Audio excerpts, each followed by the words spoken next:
ከመይ እኒኹም ኩን ሰላም ዘለኽዎ ሰላም ክትህልውለይ በዓልኩም ተስፋ እየ እና እንኳዕ አጽሕና እንኳዕ አጽሕኩም ንዓመታዊ ክብሪ አደና ቅድስት ድንግል ማርያም ጽዮን እንኳዕ አጽሕኩም እንኳዕ አጽሕና ናይ ዓመት ሰባት የለና እግዚአብሔር አምላክ ብሰላም ብደስታ ገይሩ ኣብዚ ቅድስቲ ሰዓት እዚኣ ስለ ዝጽሕና ክብሪ ምስጋና እግዚአብሔር አምላክ ይኹኖ።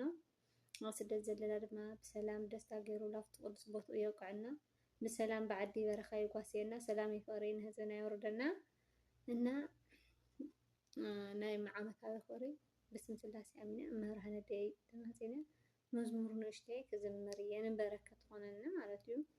እሺ ናኸፍለኩም መሳሐ ሒዘክ መዘኪ መሳሐ ሒዘክ መዘኪ መሳሐ ሒዘክ መዘኪ መሳሐ ሒዘክ መዘኪ መሳሐ ሒዘክ መዘኪ መሳሐ ሒዘክ መዘኪ ኣይሓፍርን ኣነ ኣየንን ርእሰይ ረኺበሉ ትርጉም መቂር ህይወተይ ቀመም ኮይናተኒ ጽዮን ማርያም ኣዳይ ቀመም ኮይናተኒ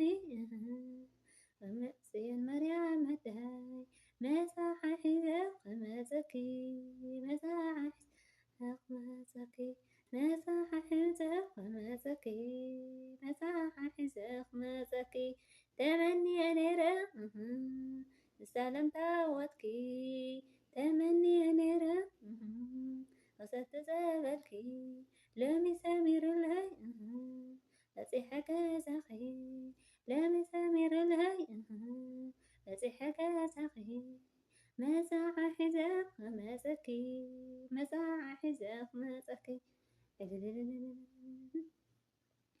እና እንኳዕ ኣሕቢሩ ኣብጽሕና ናይ ዓመት ሰባት የለና ብሰላም ብደስታ ገይሩ ናብቲ ቅድስቲ ሃገርና የውቅዐና ፍቅርን ሰናይን ይወርደና።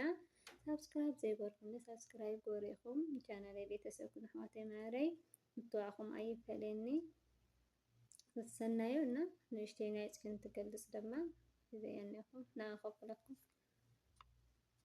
በስመ አብ ወወልድ ወመንፈስ ቅዱስ አሐድ አምላክ አሜን።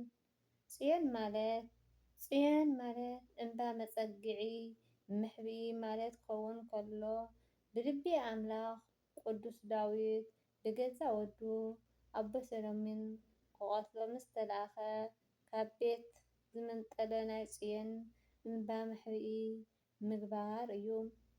ንግዚኡ ቅዱስ ዳዊት ናይ ጽዮን እንባ ከውሊ ብምግባር ካብ ሞት ድሒኑ ፍጻሜኡ ግን ኩሉ ፍጥረት ኣማናዊት ጽዮን ብዝተባህለት በደና ቅድስቲ ድንግል ማርያም እንባ መጸግዒ ካብ ሞት ናብ ሕይወት ስለተሰጋገረና ንሳ ሓቀኛን ምሕቢኢትን ከውሉን ኮይና ነገር ግን ብዙሓት ንጽዮን ዝብል ቃል እንባ ጥራይ እምበር ድንግል ማርያም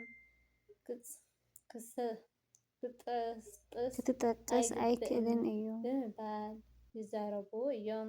እስኪ መጽሓፍ ይገልጾ እሞ ጽዮን ተባሂሉ ዝጽዋዕ ኣካላዊ ሓቂ ይነግረና። መጽሓፍ ቅዱስ ጽዮን ዝብል ቃል ንኣርባዕተ ነገራት ይጠቕሶም። ቀዳማይ ኢየሩሳሌም ዝርከብ ናይ ጽዮን እንባ ዳዊት ግን ነቲ ድሓር ከተማ ዳዊት ዝተባህለላ እንባ ጽዮን ዝሓዘ እዩ። ካልኣይ ሳሙኤል ምዕራፍ 5:7 እቲ ካልኣይ ድማ ህዝቢ እስራኤል ንጽዮን ስም ይጽውዕ ተንሥእ ውእቱ ወስሕቱ ለጽዮን እስመ ለእግዚእ ውእቱ ክም እትስሃለነ ውእቱ እንድምሃየ ንስኪ ክትስትንስእን እኪ ንጽዮን እውን ክትርሕርሐላ ኢኻ ምሕረት ገብረሉ ብመዓልቲ ጽዮን እዩ ዝብል መዝሙረ ዳዊት 102:13 እቲ ሳልሳይ ድማ መንግስተ ሰማያት ጽዮን ትብል ንስኻትኩምሲ ናብ እንባ ጽዮን ናብታ ከተማ ሕያው ኣምላኽ ዝኾነ ሰማያዊት ኢየሩሳሌም ኢኩም በጺሕኩም ዘለኹም። ዕብራውያን ምዕራፍ 12:22 እቲ ራብዓይ ድማ ኣዴና ቅድስቲ ድንግል ማርያም ፅዮን ትገልጽ እያ። በረከት ናይ መብርሃን ኣዴና በረከት ረድኤት ናይ መብርሃን ኣዴና ኣይፈለየና ብዘለናዮ ትጓስየና ካብ ዓመት ላብ ዓመት ድማ ብሰላም ተጽንሐና ናይ ጽባሕ ሰባት ይበለና ናይ ዓመት ሰባት ይበለና ፈጣሪ ኣሜን። ኣላዒሉ ዘጀመረ ኣጀሚሩ ዘፈጸመ እግዚኣብሔር ኣምላኽና ክብርን ምስጋናን ውዳሴን ይብጽሐዮ ኣሜን።